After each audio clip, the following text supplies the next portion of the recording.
How's it going, guys? My name is Jakefog and welcome back to a brand new video today on the channel in which I'm going to be talking you through how I attempted at least to recreate Marcelo Bielsa's tactics with Leeds United within Football Manager.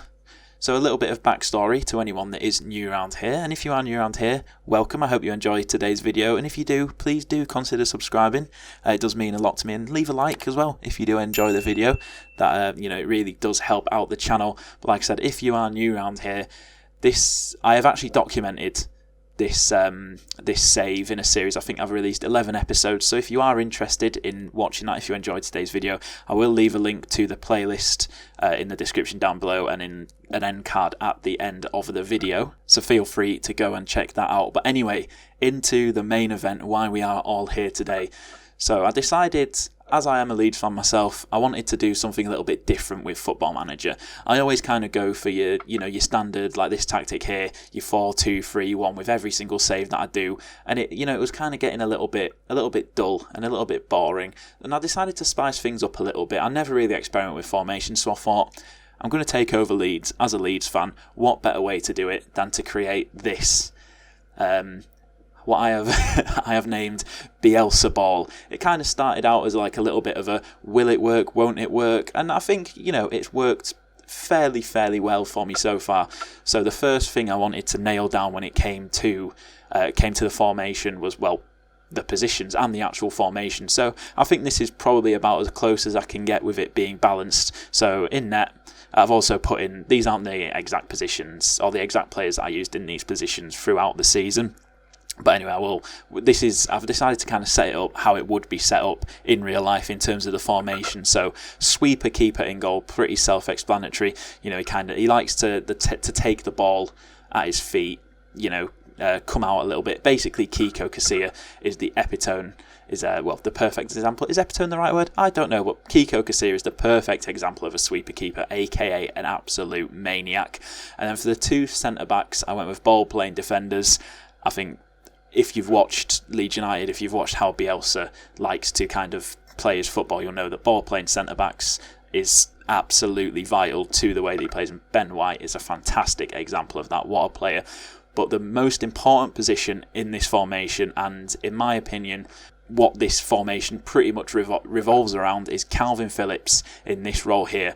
So the way that Bielsa likes to play in real life is, if a team is coming at you if a team lines up with two strikers, he'll play three centre-backs. But a lot of the time, that third centre-back will be the holding midfielder, so he kind of sacrifices the holding midfielder and turns him into a third centre-back. So I think the best way to do that within Football Manager is to have the half-back role. As you can see down here, the half-back looks to serve a role somewhere between that of an aggressive sweeper and a defensive midfielder. The half-back drops deeper than a standard defensive midfielder in possession and looks to offer an outlet for quickly recycling possession and to offer protection against the counter-attack. The half-back is only available with a defend duty. So when I was playing against teams that were lining up with two strikers, I had Phillips in the half-back role. Whereas if there was only one striker, the way that Bielsa tends to do it is you have one extra centre-back than you have strikers. So the need of a half-back wasn't really there, so I'd switch him to a deep line playmaker in the hope that he'd kind of, get himself forward a little bit more, get a little bit more involved in the attack, and in the attack, get himself a little bit more involved in the attack, and just become he is a really important player, but kind of give him a little bit more freedom to kind of attack, because we didn't need him as much at the back. But I would always start him out as the halfback and then switch him in game depending on how the opposition lined up.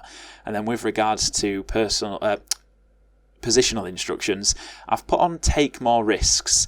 So take more risks, as you can see here. More passing risk encourages players to play more low percentage passes and through balls in the hope that one or two of them will unlock the opposition defence in a potentially decisive manner. I'm all over the shop. A decisive manner. So if I can find some, I'll put some clips up on screen round about now. If you've watched Calvin Phillips, you'll know. Obviously, he's a hard tackler, but one of his kind of key, or one of the main things that he does like to do, is he likes to pick up the ball deep and he likes to ping it long. He likes to play these long balls over the top to the striker, out to the wingers. And and hopefully if I've got some clips to show on screen right now, they'll be kind of a perfect example of what he likes to do. And that's why I put on the take more risks. I tried putting on more direct passes, but I think because he has got he's got the dictates tempo player trait, it doesn't like it and it clashes with it, so it doesn't really work for him. So I didn't really bother with that. But yeah, that is something I tried to get out of Phillips, and I feel like it worked fairly well, although you don't really see it much in the game. It's kind of one more of those things that you'd only really see if you actually watch the full match highlights. But anyway, moving on from Phillips, we've got the wing backs. Speak for themselves. Complete wing backs at two very, very important positions in the side. Very overlapping, they work really well with the wingers. They're always looking to attack, hence why I've gone with complete wing back on attack. Doesn't really need much more than that. And then Mateusz Klich typically will play in that box-to-box midfield role. He's going forwards and backwards. He's got an absolute engine on him. So I thought box-to-box was the best bet for that. I thought about maybe trying a Mazzala. I think that is also a very similar position to how he would play in real life, but I stuck with box-to-box mid and it worked fairly well. And secondly, we've got Pablo Hernandez playing in the advanced playmaker role. So really, in real life, this is more what the formation is like, but I didn't really like lining up like that in game, so I decided to do it like this, have the advanced playmaker as a central midfielder, but I have got the instructions to get further forward. So in reality, they do kind of operate more like this, but I just feel like it gives a little bit more balance to the side to have two central midfielders like that. And then for the wingers, Harrison on the left, Costa on the right is typically how it goes. And I went with support rather than attack because, like I said, with the wing backs being so attacking, they're constantly overlapping, and I thought that if I had them both on attack, that's not really how they kind of play in real life. I feel like that support duty is a little bit more well suited and more like how it goes in real life, and it worked very, very well. And then last but not least, the pressing forward. As you can see here, the pressing forward is becoming more and more important in the modern game. His main duty is to put the pressure on the opposition when they have possession, closing them down and chasing any loose balls in order to prevent the opposing players having too much time on the ball. The point at which he will press is dependent on the team's overall line of engagement. With an attack duty, the pressing forward will generally look to score himself in the same way a more advanced forward would. And I think pressing forward is the perfect description for how Bamford plays as a striker in Marcelo Bielsa's system. So yeah, that is a brief overview of the formation. I say brief, that was probably 5-10 minutes of me just chatting shit basically. But that is a little overview of the formation and the roles. And then last but not least, we've got these little bits here. So attacking width, I went with fairly wide. Obviously I could flirt with wide and extremely wide because it is very overloaded on the wings, but I decided to stick with fairly wide. And I kind of mixed between fairly wide and wide. Worked very well. Tempo extremely high, passing directness, shortness, play the ball out of defence, overlap left and overlap right. Like I said, the two wing backs constantly overlapping, getting forward. It did leave us a little bit exposed at the back, but when Phillips is kind of dropping back in the way that he does, it doesn't turn out too badly. And approach play, pass into space.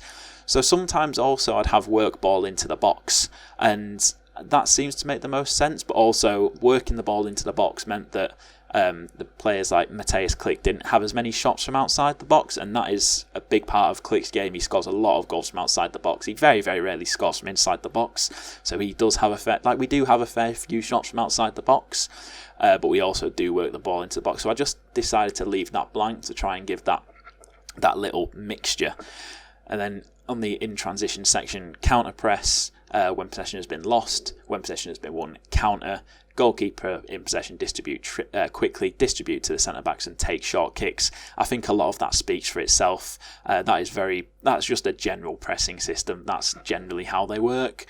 So I stuck with that. And then out of possession, much higher line of engagement. Like you see, Patrick Bamford, he's always running around as that pressing forward, always putting pressure on the defenders no matter where, no matter when they are. Higher defensive line, standard defensive width, and then extremely urgent pressing intensity and prevent short goalkeeper distribution. So that is the tactic. I hope I gave a decent enough overview of it, and if you want to recreate the tactic yourself, feel free to. I quite like it. It's different from what I normally use, and I very much enjoyed it. And something that made me laugh here, looking down here at the positives and negatives of recent matches analysis. Positives, touches in the opposition penalty area. Negative, touches to goals ratio. If you've watched Leeds at all over the last 2 years, really, that sums it up a lot. But anyway, I'm going to do a little comparison now to see how we did in the game in comparison to real life. So I'll have some little graphics pop up on screen now, and I'll talk through them to see, did we do better, did we do worse, up until the point, obviously, of where the league has stopped 37 games in. So let's get those up roundabout now. I apologise, that was actually a massive lie. What I have got is some heat map comparison. So I've taken games that had the same result in the game as in real, well, not exactly the same result, but a win, a loss or a draw. I took the games that had the same result, 2 home, 2 away, in the game and in real life, and I've compared the heat maps. As you can see, obviously the heat maps on the left are the real life ones there from who scored, and then the ones in the right are from the analysis in game.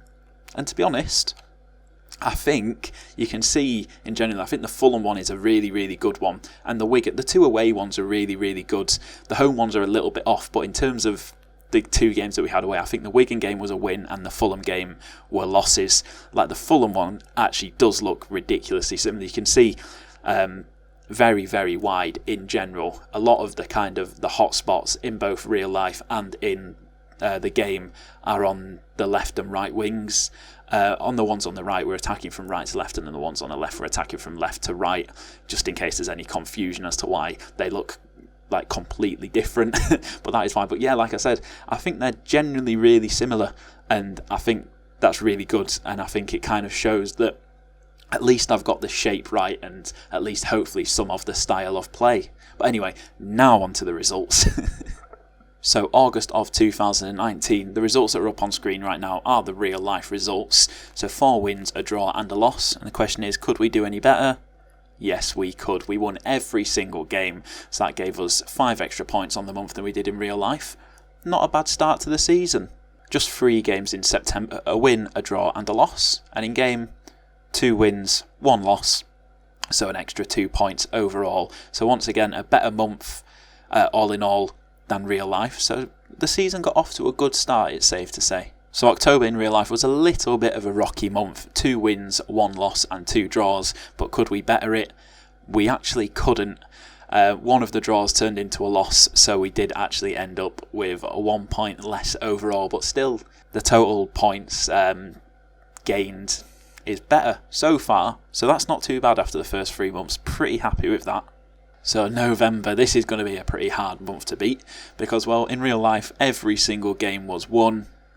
And unfortunately, we couldn't win them all ourselves. We did go unbeaten, but rather than getting 5 wins, it was 3 wins and 2 draws. So 4 less points this month. And in December, 6 games in December, obviously a tough period around Christmas time. Lots of games coming at you thick and fast. 3 wins, 2 draws and a loss in real life. And we managed to get ourselves 4 wins, a draw and a loss. So we managed to get ourselves 2 points better, which is not too shabby in a very, very tough month. Plenty of rotation needed. Now, January was not great. Just the 1 win with 1 draw and 2 losses. But could we better it? Yes, we did. Just about 2 wins, 1 loss and 1 draw, giving us 3 points more than what we managed to get in real life. Then moving into February, 2 losses, 1 draw and a win. And we managed ourselves 2 wins and 2 draws. So overall, an extra 4 points on that month. So as you can see, so far, so good. We're doing pretty well. And I think we're doing slightly better than we did in real life. And then these are actually the last 4 fixtures, February and March. There was only 1 game played in March before, obviously, the season stopped. And that was the Huddersfield game. And in real life, all 4 of these games were wins. And we only managed to win 3 of them, and we drew the away game at Middlesbrough. I'm pretty certain we were 3-0 up in that game, and we managed to absolutely bottle it. That is recorded in an episode as well, so if you do go and watch the full series, that is going to be there. And you're gonna get to listen to me pull my hair out. But yeah, overall, we did do slightly better. I will have up now the 2 league tables on the screen, and as you can see, I don't have them in front of me, but I think in real life 71 points, and then in Football Manager I think we're on 78 points or maybe 77. I'm not 100% certain, but we have done a little bit better, so that is not too shabby. But the question is, how did we finish out the season in the game? And well, the answer is very, very well. Let me find the Huddersfield game. Oh, I've got it filtered to only home games. Apologies. Let me just get rid of that. Show the away games as well. And so from the Huddersfield game, where are you, Huddersfield? I can't see it at all. I am absolutely blind. It's because hang on, it's not in date order, that's why. So the Huddersfield game here, and then from there we had a fantastic little run in. So win, draw, win, win, loss, win, win, draw, win. But the question is, was it enough to get us promoted? Was it enough to win us the title? The eagle-eyed amongst you will have already seen it up here, first in the Sky Bet Championship. If we look at the stages, we switch it to the league table. 100 points. We are Centurions. We won the league by 9 points. So yeah, not too shabby. Pretty happy with that. Fulham, if we'll just have a little look at their schedule, look at their end to the season. After beating Brentford and drawing with us, you know, in the running, they didn't win a single game. So out of their remaining 8 games, 3 losses and 5 draws. Absolutely shocking. They absolutely threw it away. I mean, look at the start that they had. It was absolutely ridiculous. They didn't lose a game in the league, I don't think, yet until December. So that was pretty mental. And yeah, they absolutely threw it away, unfortunately for them. So yeah, a very, very good season all in all. So I'll have a little look at the squad. Average ratings wise, unsurprisingly, top of the tree. This formation is essentially built around him. It is Calvin Phillips. Finished with a 7.3.2 average rating in the league. Unfortunately, he picked up 15 yellow cards. So the 6 games that he missed in the league were all through suspension, but 7 assists, 5 player of the matches. He's been absolutely phenomenal. And then in terms of the top goal scorers, Augustin, Helder Costa, Mateus Click on penalties, Jack Harrison, Pablo Hernandez. So as you can see, Augustin actually didn't really do that much until the second half of the season. See there, a lot of goals towards the back end. In these last 20 matches, he scored 15 goals, and that is from the 21st of January onwards. So yeah, out of his 19 goals, 15 of them came from on or after the 21st of January. So goal scoring from strikers was a struggle, but fortunately Helder Costa and Jack Harrison on the 2 wings came in huge. Mateus Click getting 12 himself. 5 of them, I believe, were penalties. I think that's 7 that he took, 5 of them he scored. 8 of them he took, 6 of them he scored. So 6 of his 12 goals were from penalties, but you need a good penalty taker in the side. And then Harrison, Hernandez, Shackleton, Tyler Roberts-Bogus making up the rest of it. So yeah, a very, very, very good season all in all. And that will bring us on to the Premier League next season. So if you have stuck around this far, I just want to say a huge, huge thank you for watching. It really does mean a lot to me. If you made it this far, feel free to go check out the full series. That, like I said, that'll be linked in the description down below. I'll put a little end card up on the screen right now. I'm not sure when I'm going to actually be releasing this episode, but hopefully the first episode of our Premier League campaign will be out the following day after this video is released, or 2 days after, I'm not 100% sure. But yeah, thank you for watching. I hope you have enjoyed the video. If you are new around here, please do be sure to subscribe, leave a like if you have enjoyed, and I'll catch you in the next episode.